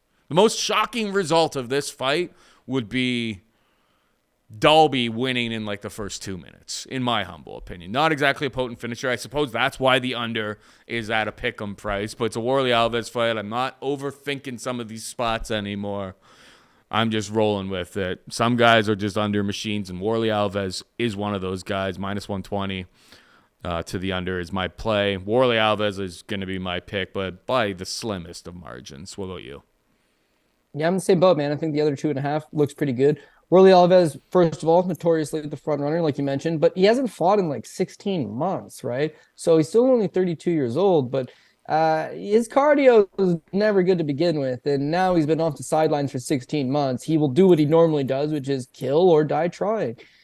But keep in mind, all of his losses, he's a big favorite, man. Like Brian Barberena, he was a minus 600 favorite when he lost to him. James Krause, he was a minus 320 favorite when he lost to him. Randy Brown, minus 145, and his last time out against Jeremiah Wells, a minus 240. Like the guy is the king of shitting in your apple pie. So as much as I think he could win the fight, yeah, I see the scenarios where he blows it because it's entirely possible. It's what he does. There's even been fights with like his Randy Brown fight's a great example. The first round, he takes Brown down 3 times. He's too strong for Randy. The second round, he's so gassed out, bro. He can't stand, and he falls right into a triangle choke and just lets him have it. Randy Brown triangle chokes him. Warlley Alves is a BJJ black belt. He won the Ultimate Fighter. He submitted Colby Covington with a first-round guillotine choke. He's got wins over Alan Jouban. He went the distance to Kamaru Usman. He's a bad guy. He's a bad man. He's a talented individual. When he shows up, which is like 50-50, man. Half the time he shows up, the other half he don't. Dalby, meanwhile, is not very good. He was serviceable at times, but just like I think like he's lived a hard lifestyle. He's been very adamant on record that he was an alcoholic, that his body was starting to shut down. The UFC released him. He won on Cage Warriors. If anybody remembers that fight with Cage Warriors, they called it a no contest versus Ross Houston because the mat had too much blood, but like he got his ass beat by Ross Houston, took a lot of damage in that fight. It's been damaged. Now, since he's come back to the UFC, beat up by Alex Oliveira, but he comes back. And Daniel Rodriguez, I don't know how they scored that fight for him, but he gets beat up early, then he comes back. His last fight with Claudio Silva, he didn't get beat up. Claudio Silva's a bum, but his resilience is kind of the best part of his game. He's not as durable as he used to be, and that's why I can't pick him in the spot. But his ability to kind of withstand a little bit of adversity early and come back. Hell, go back to that Darren Till fight. He loses the first 2 rounds. In the 3rd round, Darren Till dislocated his shoulder. So, like, it wasn't like it was all Dalby, but he put a beating on him. Got a 10-8 3rd round and ended up being a draw. Dalby's a guy that will fight for it. But at 38 years old, after the wear and tear of his body through his martial arts career, through his, unfortunate issues in his personal life, I just don't see him having it anymore. And then so I go back to that Claudio Silva fight because you know me as best as anybody. I hate Claudio Silva. I think he may be the most least talented fighter to be on the roster in quite some time. I think he's absolute trash. But he got 4 takedowns over Dalby, man. He got the takedowns when he wanted them. His ground game is good against bums, and Dalby was able to survive all of his spots and then obviously make him work. My issue here with Warlley Alves is he's got a nasty guillotine choke, like a legitimate grade A, Nordine Taleb, Colby Covington. This buddy, he slaps that thing on you, you're in for some trouble. I think he could snatch one up on Nicholas Dalby. If he does, then I think he can back him up. His power kickboxing, use that lead left kick to the body, soften this guy up, land the heavier shots. It's in Brazil. Even if it's close, they'll probably score it for you. But man, would you be surprised if Warlley Alves gassed out after 5 minutes? No. Would you be surprised if Dalby got 10-8'd in the first round, but still had a pulse in the second and was still fighting for the dollar? No. This has got a recipe for apple pie shit on it, and Warlley's been that guy throughout his career. But I can only go based on what I see on the tape. How good is this guy at his best? And I just have to assume that they're at their best. Most of the time, they're not. But I have to assume that they are. Warlley Alves at his best. He smokes Nicholas Dalby. This should not be competitive. It probably will be. But Alves is the rightful pick. 16 months off, gasser, notorious apple pie shitter. Don't put a bunch of money on him. Don't put him all the way at the top. Don't have an expectation for this guy, but I think he wins the fight. Fair enough. All right, we got Josiane Nunes taking on Zara Farn. Minus 500 for Nunes, plus 400 for Farn. I mean, I think Josiane Nunes should absolutely smash. I'm surprised Zara Farron's still in the organization at this point. Like, it hasn't been good. She's gotten finished in the first round in both of her appearances at this level. Megan Anderson got a round one triangle choke finish on her, ground and pound finish for Felicia Spencer. Spencer really wasn't much of a finisher by any stretch of the imagination. Josiane Nunes, kind of like a Lady Lineker, may I say. The jury's still out on how far she can go. She's very undersized. She's 5'2" in this women's featherweight division, so it's like she's giving up a ton of reach, size in a whole bunch of her fights.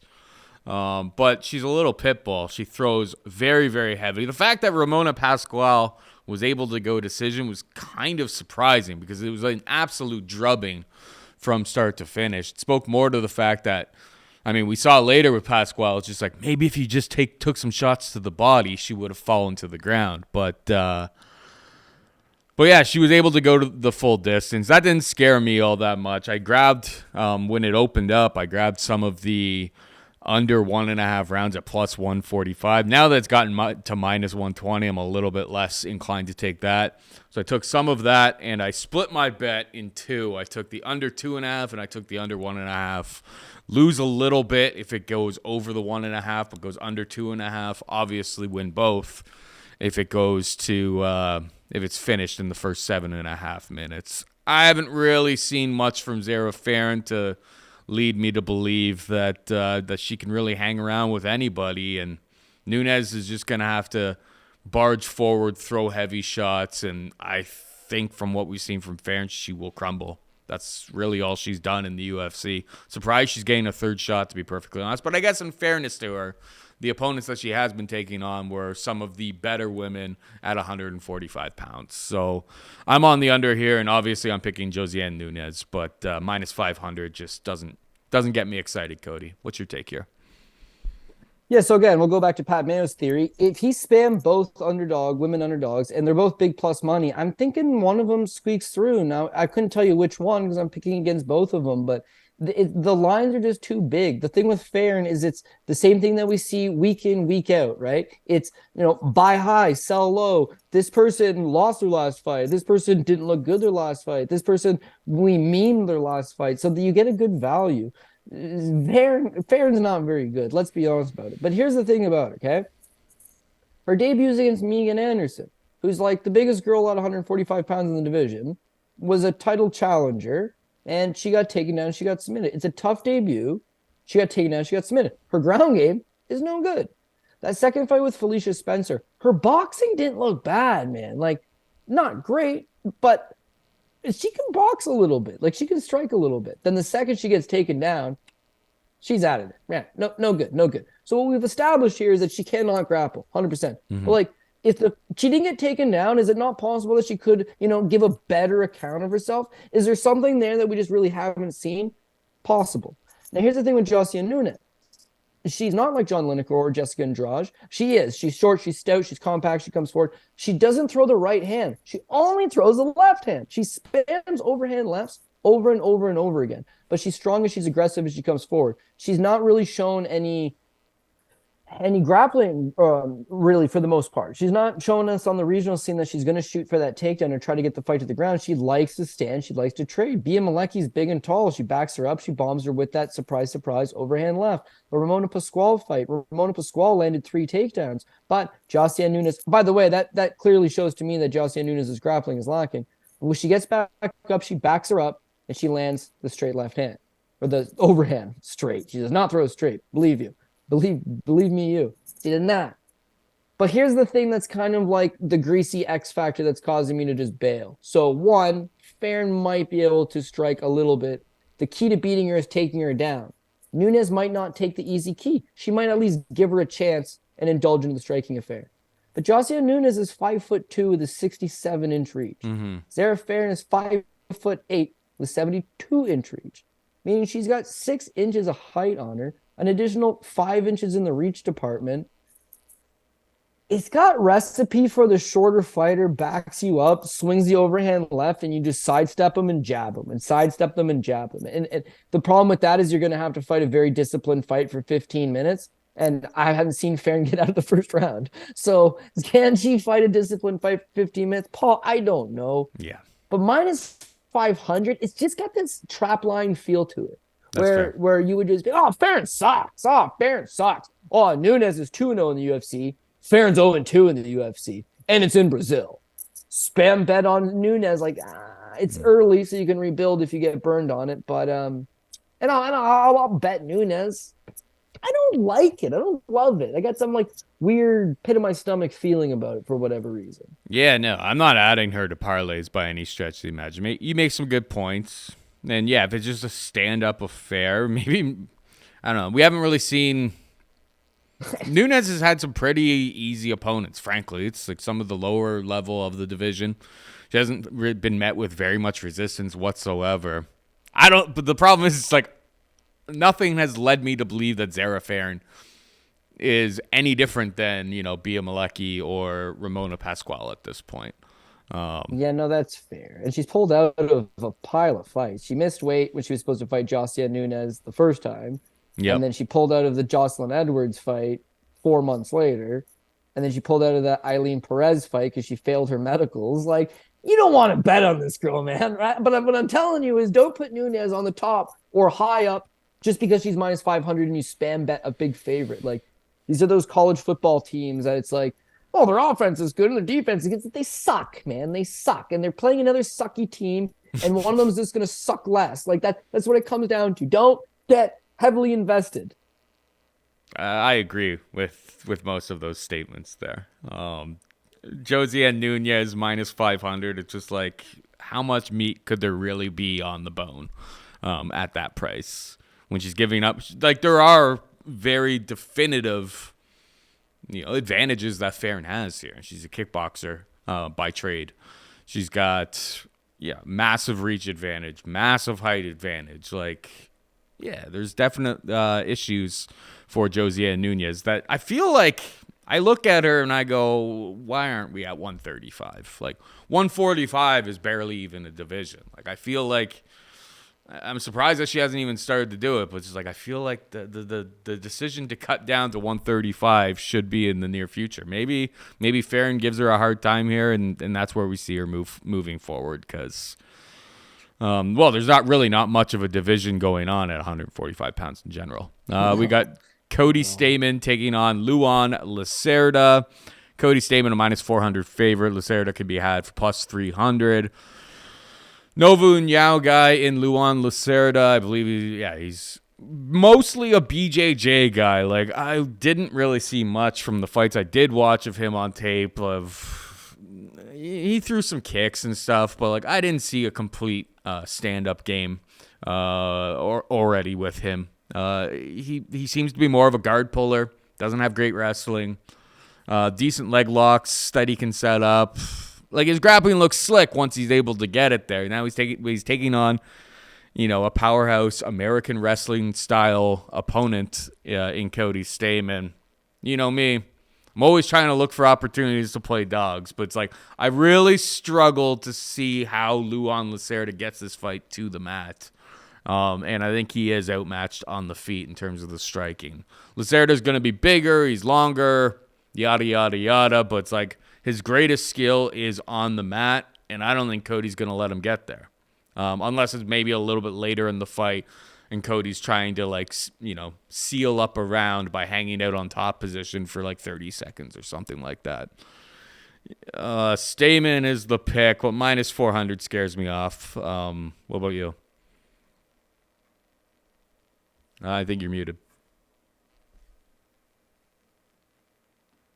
Yeah, that's my bad. My bad. I like Cody Stamen, man. I actually like him a decent amount. He's extremely professional, good shape, shows up, got skills everywhere. I would consider him to be a generalist. His wrestling is not elite. His striking is not elite. His athleticism is not elite. But he's very good in every one department. He's very versatile. He can do everything to a certain extent.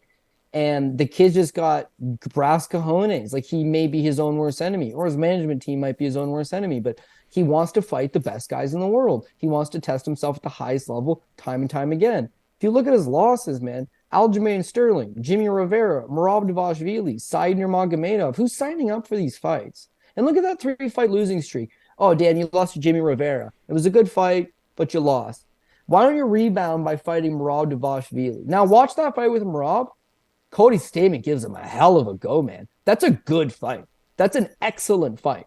It shows that this kid is not quite there, but he's right around there. 2-fight losing streak. Damn, kid. Nice fight. Why don't you fight Said Nurmagomedov? Like, who thinks of this crap? So finally, the Eddie Wineland fight, it's my bad. Yo, dude, thanks for taking those tough fights. And thanks for not complaining. And thanks for always making weight and always showing up and always being professional. We're going to give you the Wineland treatment. You can just knock out Eddie real quick, make some money. And he does. Striking looks good. Knocked out Eddie Wineland. Thing is that he's got that American wrestling, as you mentioned. He's got good takedowns. He's got excellent cardio, 15-minute pace, a good chin, never been knocked out. And he really, he's a high ring IQ guy. He finds ways to win. If he can't beat you with his striking, he'll try to wrestle you. If he can't beat you with the wrestling, he'll try to strike you. Merab took him down. He popped right back up. His offensive wrestling of Merab gave him problems. The striking exchanges, he gave Merab problems. The kid's extremely talented. He's just not quite that upper echelon guy. Now 33 years old, he's going to be reduced to gatekeeper status, but he'll be one hell of a gatekeeper. He's got the skills to do it. He can challenge those upper echelon guys and have some success. Luan Lacerda, whereas I say Cody Stamen's a generalist, he can do everything generally well. Lacerda is a specialist. His jiu-jitsu is awesome. His striking is not. His wrestling is mediocre at best. How does he get the fight to the ground to use his jiu-jitsu? Well, yeah, against some of these guys on the regional scene, he was able to get the fight to the ground. You can clinch up. You can pull guard. You can just create a transition. Against Stamen, he's going to run into Stamen's stock wrestling, and I don't think he's going to be able to get through it. In terms of the stand-up goes, there's no comparison. Lacerda will not stand up with Cody Stamen for 15 minutes. He might, like Stamen doesn't knock out a whole lot of guys not named Eddie Wineland, but it's a competition gap, right? We think Stamen's not knocking out guys because he's fighting the best guys in the world, but his boxing is good. It's technical. His footwork's pretty okay, and I think that he just chews up Lacerda piece by piece if Lacerda can't get the fight to the ground, and I don't think he's going to get the fight to the ground. So Stamen wins this fight wherever he wants. Last but not least, I did get, like, it's tough with Stamen because a lot of the times he's the underdog. That's the other thing about him. All of his fights, Said Nurmagomedov, he's a plus 155 underdog. Merab Dvalishvili, he's a plus 210 underdog. Jimmy Rivera, even money. Aljamain Sterling, he was a plus 145 underdog. When he beat Tom Duquesnoy, he was a plus 145 underdog. He cashes a ton of dog tickets. Maybe he's that better fighting from behind, being the underdog guy. But his fight with Said Nurmagomedov, I broke it down. I thought he had a shot in that one, and he got caught in a beautiful guillotine choke in 47 seconds. So part of me now needs to acknowledge that Lacerda's got excellent jiu-jitsu. It would be possible that maybe he snatches up a choke. Maybe he's able to work on the ground off a Cody Stamen takedown attempt and get something going. But you would look at Said Nurmagomedov versus Sayukub Kakramanov his last time. Like, homie gets your neck, you're done. So I don't feel too bad about it. Cody Stamen fights the best guys in the world. Luan Lacerda ain't one of them. I think he neutralizes him. Even if he just sits up in guard, I think he avoids all the submissions and just ground and pounds him. If it stays standing, I think that there's a big discrepancy in his favor. I think he gets the job done. Minus 400, I don't love. But again, keep in mind that this is a card that has quite a few big favorites on it. Which ones do you absolutely trust? Which ones do you think might be the apple pie shitters? Mm-hmm. To me, Stamen seems like one of the safer guys going. I would say, I want to say I like Burns. I like Jessica Andrade, although some reservations there. Johnny Walker's a value guy. You know what? I'll run it down at the end, but you got big favorites on this card. One of them's going to blow it. Got to figure out which one. To me, Stamen seems trustworthy, but we'll have to see on Saturday if I'm an idiot or not. Yeah, and like the Lacerda, I mean, they've done a pretty good job. Not many books have opened up their props yet, so it is what it is, but like they've done a good job on at least the early lines that I see right now. It's like Lacerda by sub is plus 400, but the money line is like plus 305. Plus 310 is even out there right now. So it's like they know that like this guy seems pretty sub or bust in this situation. The only like hole I will poke in Stamen is that Lacerda throws a lot of kicks. He's got a 73-inch reach to Stamen's 64. So it's like force Stamen to get inside and deliver. He's got to be closing a lot of distance. He's giving up a lot of reach to a much bigger opponent in Luan Lacerda. So at minus 400, I've really struggled to get to it, but I think Stamen should win. Mind his P's and Q's, land some shots to the body. Do not engage particularly early in the fight, in the grappling whatsoever. Because, Lacerda looks very, very one-dimensional. And finally, we got Simon Oliveira taking on Daniel Marcos, minus 140 Oliveira, plus 120 for Daniel Marcos. Who you got? Yeah, maybe it's just like a spam underdog bet, but I would say this is the quintessential dog or pass. And why not take Daniel Marcos as the slight underdog? So if you're looking for who's the more experienced guy, who's the more proven guy, who can you watch more tape on and come away with a better inclination of what they're going to look like on Saturday, it would be Simon Oliveira. He's fought a lot more recently. You saw him on the Contender Series against Jose Alday, close fight. His Muay Thai seems pretty good, likes to sit down on his strikes. Heavy low kicks, big hooks over the top. And then he's tall. He's kind of like tall for the weight class. He doesn't have a low center of gravity, so they match him up with Tony Gravely his next time out. He just got taken down by the exact same takedown 11 times. So his wrestling is going to be limited. His striking is where he's most comfortable. He can throw some okay numbers, some okay volume. But for the most part, just like a limited guy. Now, he's fought in the better level of competition. You can go back and say, geez, he's fought in Pancras. He looked good there. He beat this Wesley Batista, a decent little prospect from Brazil. He fought Ari Farias on an ACB card. He's already made his UFC debut. That's all good stuff for experience. But that's about it. Like, I'm just giving the experience edge. Daniel Marcos, he's 29, fights out of Peru. There was a time where I was young and ignorant, and I would have said, that's a bad look, because who else is fighting in Peru? Who are your training partners? Who are your coaches? Who's getting you ready for these fights? What league are you preparing for? Who did you fight in your regional scene career coming up? Here's the thing. The guys from Peru that eventually do make it are almost always very good. They are extremely strong. They're gritty.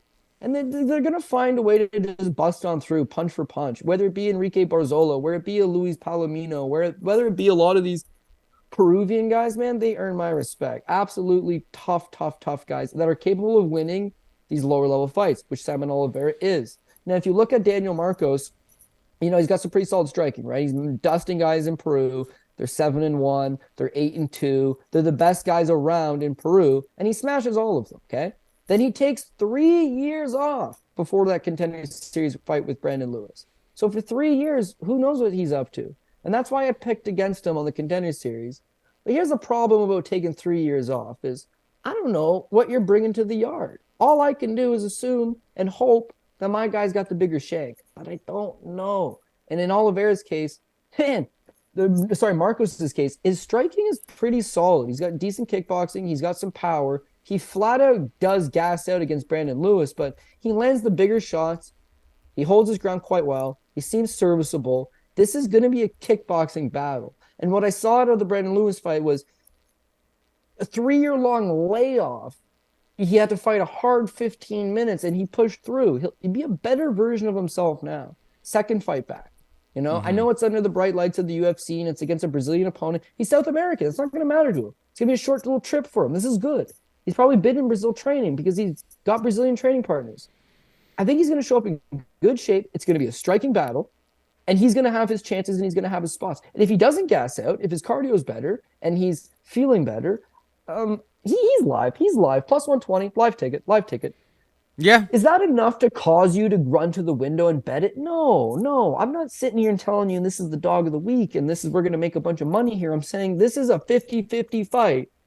Heads or tails. The heads actually pays a little bit better than tails. Well, then I'm taking heads. And if tails paid better, I'd probably take tails. But all jokes aside, little comparisons aside or little stupid bullshit stories aside, I just feel like it's going to be a striker versus striker. He showed on the Contender Series his volume was better. His power looked a little bit better. He doesn't have the experience, but that was a 3-year-long layoff, beating a solid American opponent, dropping him twice. If he comes out same version, I think we're okay. If he comes out better version, we're cashing this plus 120 and I'd feel good about it. But I'm going to go with Daniel Marcos. Yeah. No, I agree with you. I'm leaning towards Marcos as well. He threw like a bunch of like, flying knees on Contender Series. So back when Simon Oliveira made his debut on Contender Series, he threw like a ton of like super, super reckless spinning back fists in that fight. Like a lot of people remember like him like getting takedowns and using top control to kind of win that fight. But it's like he was so reckless in that. Maybe he's got like the world's greatest chin. He's never been knocked out, but I made a note of it back then. I said someone is going to annihilate Simon Oliveira in the UFC, but it'll be fun to watch. In the UFC, but it'll be fun to watch. Man loves himself a reckless spinning back fist, and I'm all for it. I've kind of thought that that was maybe going to happen against Gravely, but Gravely just stuck to the wrestling game plan, took him down over and over and over, and never really engaged in the striking whatsoever. It's possible that like Marcos, rewatching his fight on Contender Series, I didn't see somebody with like crazy power, so I don't know if this is the spot to do it. But I'm gonna pick Marcos with you here. He does like throwing those like flying knees. I think Simon Oliveira is super, super reckless in striking affairs. And it should be a super, super fun fight, but one that I'm not overly confident in and not going to be throwing big money at. The one thing I will say about Marcos, obviously he was coming off of a 3-year layoff against Brandon Lewis. He was very, very tired. Like he basically the last like 2 minutes of that fight just runs away. Like he was probably the last like 20 seconds, he's like, okay, I've got to make up some ground and make sure I win this round, because he probably gave up round 2, and then round 3 starts out pretty good, but there was like a minute and a half window later on in that round where it's like he's kind of just running away, and then Lewis is able to land some strikes, and then he closes out pretty nice to win it. But it's like he looked very, very tired. It was not. He had some really excellent leg kicks. That's what I really took away from that. That's enough for me to ever so slightly edge it towards him. We'll see where the line goes. We'll see how the weigh-ins and all of that type of jazz happen over the course of the week. But I'll join you in picking Daniel Marcos. Looked like you had something to say. Yeah, well, it goes back to me saying Terrance McKinney will be at a disadvantage because he's fighting outside of the United States for the first time, right? I think of things like that now a lot more. With like Marcos, this kid's never left Peru, not for anything. He trains in Peru. He lives in Peru. He fights in Peru. He hasn't fought in 3 years, and now he's going to hop on a plane for the first time and come to Las Vegas, Nevada, in the bright lights in the Strip, and Dana White's going to sit right there in a small little arena with nobody in it, and he gassed out. Yeah, well, he hadn't fought in 3 years. He just left his country the first time. Came to Las Vegas. Dana's there. So that's why I keep trying to tell myself, sophomore effort, more comfortable. You've done the experience before. You've been there. And now it's in Brazil, and he's from Peru. So I don't know. I guess only time will tell, Paul. The tough part about being tout master is sometimes I like to hide some of these little ones to myself, but I can't. So those are the public picks, and all I can do is hopefully tie for first place with 6 other guys. I don't care. We'll split the money, but hopefully we win. Oh, you actually ended up joining. I didn't notice if you were involved in there, like what your handle was in the contest. That's because Oh, yeah. My handle's actually... Well, you don't have to reveal it, because I didn't see CJ Saftic in there, so I had no idea that you were actually in there. If you want to maintain anonymity, then all for you. You could do that. I put my handle in there, so it's pretty obvious who it is. Yeah. Well, okay, whatever. It doesn't matter. The main thing is you'll know by the end of the season when I take that bitch down. But until then, yeah, we got 51 more to go. So long way, Paul. It's a long season. You know better than anybody. I don't see the Rapchi photo up on your screen right now, or up there. It is right. Yeah, it's over in the corner. I'm actually. Hey, it doesn't matter. It is in the corner. I gotta switch stuff around because I don't know, when I first set up the studio, it was maybe the chair, maybe the camera, was like a lot of this upper stuff you could actually see. Now when I see my shot on the camera, it's like I got John Jones's balls in my face all the time. Like, why not at least just put the top half of him like it's his face? Or I'll leave you with this, you're a Doug Flutie guy, right? Yeah. What? Oh, there's Libbe Rapchi. Full size Doug Flutie. Oh, that's a beauty. And That's a and beauty. and it's full size, which is only about 5'8". Yeah. The greatest quarterback. And you got Soka Juice shorts, you got posters, you got John Jones wearing a luchador mask. John Jones versus Dan Henderson, pay-per-view got canceled, never happened. Dope. That's Scott Ferozzo's jacket from like UFC, I think 6 or 7. Kimbo shorts. I got all that stuff, but then look at this shot. Producer Megan will be able to tell you. You got Chris Lytle's looks like he's got a female breast going on. She's pointed that one out before. She has, and I was like, I don't know what the hell she's talking about. But then I looked at it. Yo, he got a pair of titties, and this is the weird part, a nice pair of titties too. Like, I don't know, man. Top 4, long time ago. All right. Well, here's the bets I have this week, Cody. We got Warley Alves under 2.5, or the Alves Dalby under 2.5 rounds -120. Nunez and Farn. I took the under 2.5 and the under 1.5. I took, what would be one unit and put it on both. Like, I split it right down the middle, half a unit on both. Hopefully someone gets finished. But Farn, maybe she could fight a nice game plan, use that reach out to the outside. Like, by no stretch of the imagination is a mortal lock. I just think Farn looks like, like a warm body, somebody that just is going to get absolutely walked down and beaten down in the UFC continuously.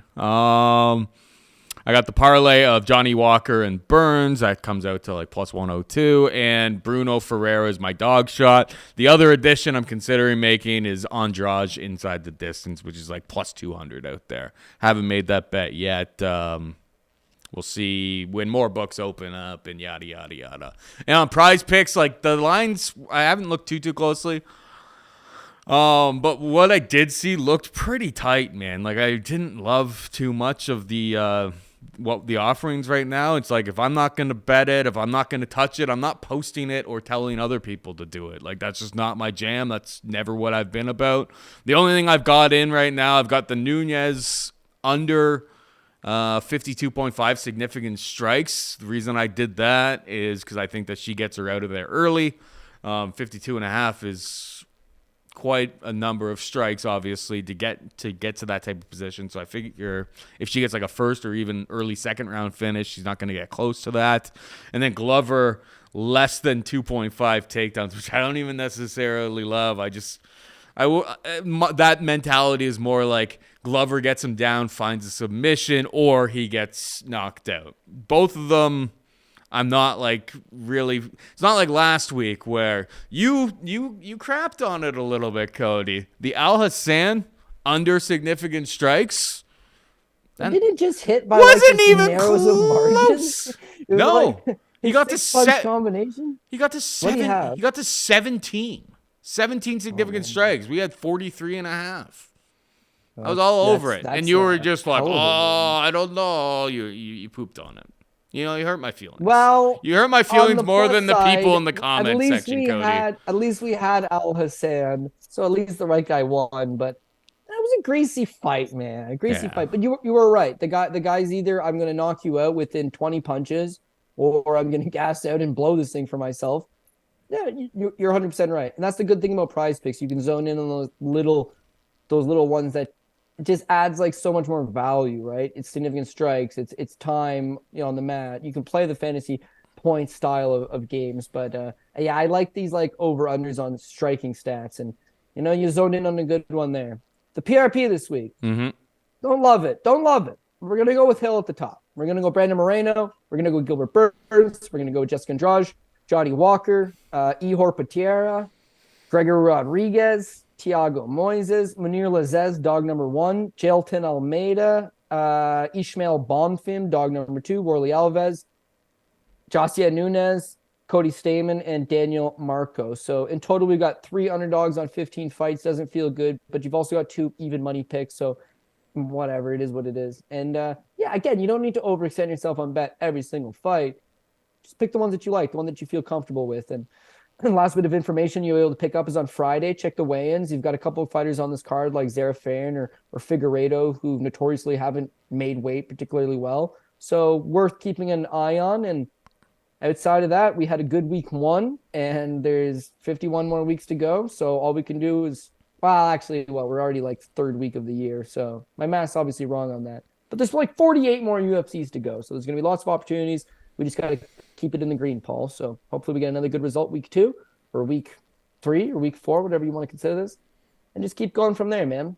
Yep, as I always like to say to people, it's like when people get like too aggressive with betting, it's like you're not gonna get rich tomorrow, but you can go broke tomorrow. So like mind your P's and Q's, pick your spots, don't be too crazy week to week. There's more fights to bet on than there ever have been before. So, slow and steady runs the course. The longer you stay in the game, the more opportunity you have to cash in big down the line. Seemed like you had something to say?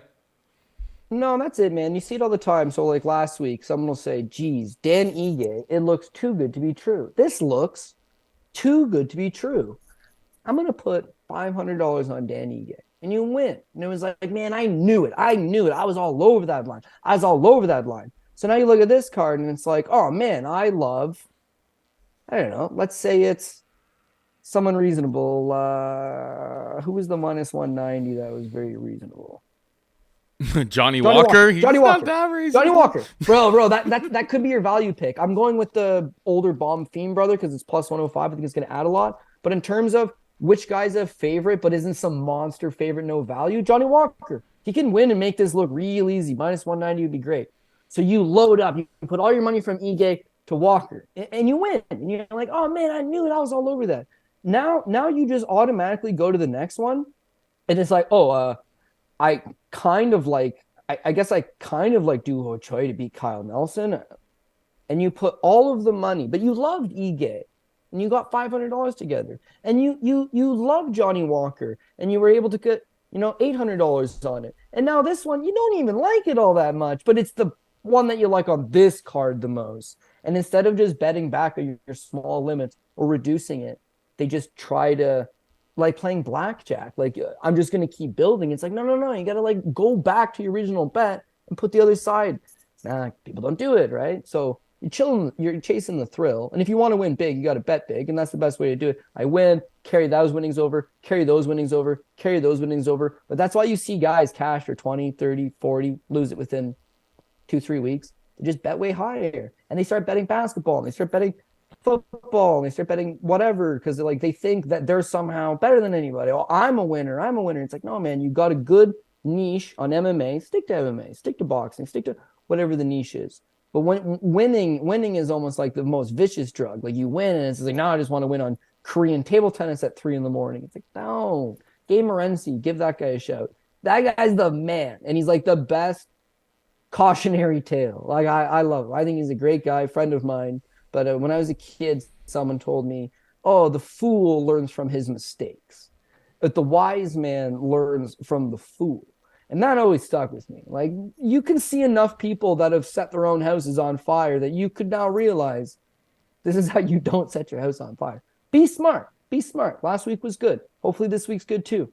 But, keep it within your confines of your limits. And it's a slow grind. It's a slow grind with many opportunities and many spots for the rest of the year. So be smart, and hopefully we make 2023 the best one yet. Yes, sir. Couldn't say it better myself. All right, that is it for us this week. Hope you enjoyed the show. For producer Magny and Cody Saftic, I'm Paul Shaughnessy, saying goodbye and good luck.